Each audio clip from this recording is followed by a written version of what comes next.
What's up everybody, it's Old Man Winter 8 for Sun and Ski Sports, and in this video we're going to find out if the Capita Dark Horse is a wise buy for you.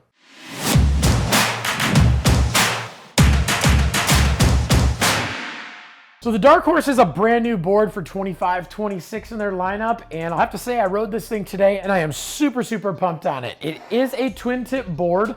The profile on it is camber to flat. So the nice thing is you get all that power of the camber in between your feet, and then they go to a flat area. So if you are pressing this thing on boxes or rails, or if you're spinning around in your nose and doing butters, you do get a little bit more stable area for that up in the nose or in the tail. But also when you load this thing up and you stand on it, it causes those tips to lift up, and it really does give you kind of the catch-free feel of a rocker board without actually having to rocker the tips. And then we go inside of the board. It does have their dual core and it does have a biax fiberglass. So it's very similar to their Outer Space Living, but other than the Outer Space Living, which has dual stringers up in the nose and tail, this one has a slightly stiffer flex overall. But it does have their carbon aramid boosters that run from kick to kick all the way through the middle of the board. So you're not only getting that extra spring and the extra pop up in the nose and the tail, but you're getting that power going through the middle of the board too. So if you're riding a little bit faster, it wants to push back and it wants to hold an edge a little bit more, and you're getting a little bit more spring and power throughout the entire board,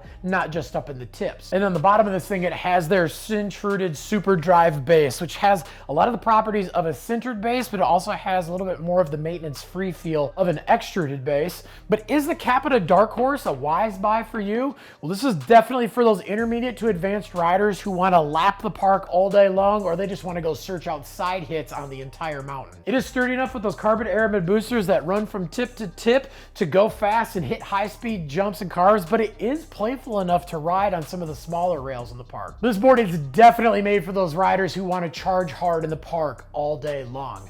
But if you got any questions outside of anything we talked about in this video, definitely leave some comments down below. Also make sure to like and subscribe to the Sun and Ski YouTube channel, and make sure to head on into your local Sun and Ski location to check out the new Capita Dark Horse, or if you don't have one nearby, no big deal. You can always hit them up at sunandski.com.